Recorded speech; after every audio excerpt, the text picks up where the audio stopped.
Somehow. What?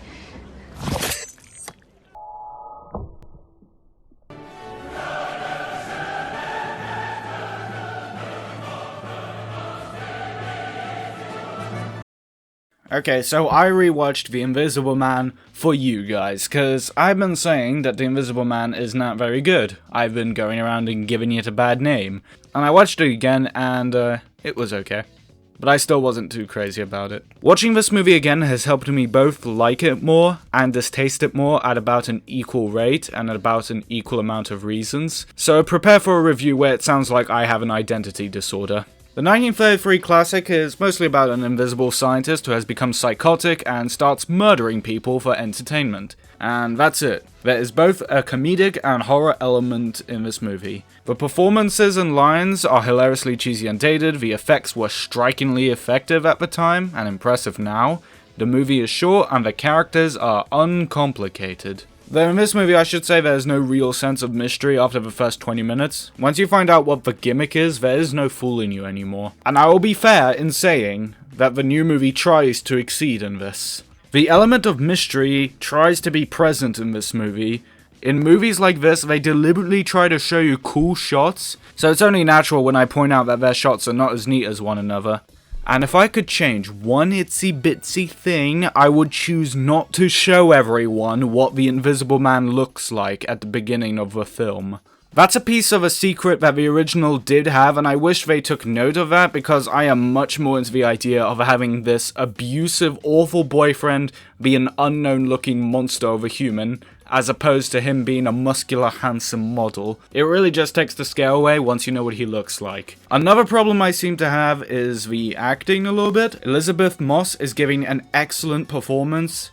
She is so convincing in line delivery, body language, and when she fights an assumed invisible man. Like, one actor just seriously just widened his eyes whenever he needed to be concerned about something, and it was just hilarious. The sound design and score are honestly hit and miss for me. Sometimes they are fine, and sometimes they are the worst things ever. There's this cool scene of when Cecilia pours paint on the Invisible Man, and it is partly ruined by the jump scare music, which felt like I was being crucified. If I had to state quickly what I liked, I like the cinematography in most scenes. Elizabeth Moss's performance was excellent.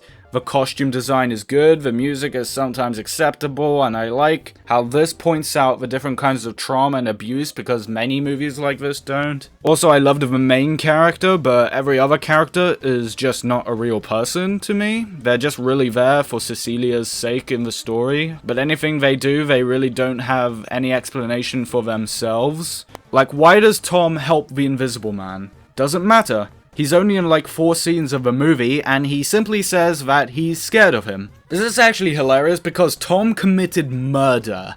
I think we should have a better explanation than just simply fear.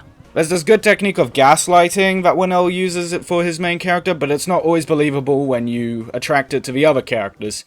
Because in this movie, obviously, it would be awkward if the Invisible Man started blaming Cecilia for all the shit she's obviously not doing, so we have to have her friends do it instead. I understand the scene where Cecilia's friend is upset about the physical abuse done to his daughter. I understand that part, that makes sense to me. Everyone is in shock, Cecilia's making ridiculous claims. This makes sense to me, but a rude email and then just getting mad at your sick sister doesn't make sense to me at all. Also, on top of these dumb decisions, we have Cecilia herself making a dumb decision that even I didn't expect. When she finds the invisible suit, why does she not take it with her? You can prove this ridiculous claim you have been making once and for all. But no, you have to meet up with your sister in a public restaurant, which causes her death. It's well made, by the way, but that's not the point. Take the invisible suit and go to the authorities to show proof and have complete immunity. Your friend is a police officer. He's literally a man of the law. You can take pictures on your phone and show it to him. It is not difficult.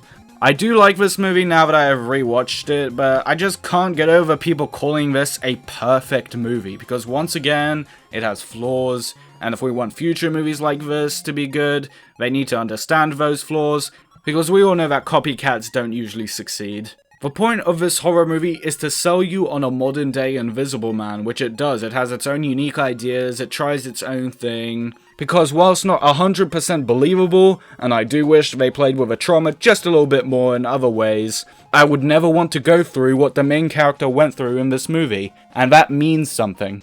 It is truly scary, not because there's an invisible imposter, but because the character has gone through so much, and at first, there doesn't seem to be a lot of ways where she can win.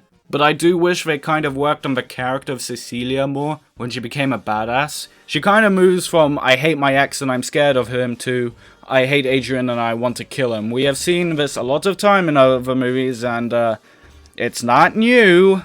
Her other friends don't even apologize for it, because one is dead and the other one, I actually don't know. Another consideration is that I think this movie should have been a bit more light-toned to stop it from becoming more boring and tedious. People might say that trauma horror movies can't have a light tone, which is just completely not true. Plus, this movie is already silly in concept and presentation. In this movie, we see Adrian perform such feats as super strength and speed, when it is not explained at all. Also, does someone want to explain to me why 1L thinks that cops are more disposable than fucking plastic? Adrian, or whoever's wearing it, kills like 10 cops without even trying. Exterminate! That's 2 down, motherfucker! That's rough, buddy. You can't just... Hello? I've fallen. What? Yeah, sure, he's muscular, but what the fuck does he know about taking a police officer's gun while the police officer's holding it and shooting his own leg? You know, I don't want mystery that doesn't make sense. The mysterious cinematography turned into literal shots of the corner. Like in every new scene, we needed to just have a shot of a corner. I enjoyed all these good aspects until I didn't, basically. And I love the ending on making you question if Cecilia made the right choice, and that's all I'll say to that, because I'm worried I'll start sounding like a psychopath. I also like how this movie pays attention to itself a little bit. There's an awesome scene, and at the same time, it's revealed that the family has a fire extinguisher, so it doesn't come out of the blue in the final battle when they use it. At the end of the day, I like this movie, and I feel like previously I was a little bit unfair. It could be that Lee Whannell tried to create something new, and maybe I wasn't giving him enough of a chance.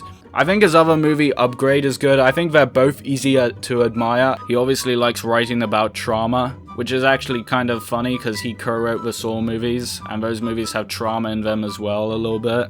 The Invisible Man does get slightly worse as it goes, but overall it is a modern day horror movie worth checking out, so 7 out of 10, yes.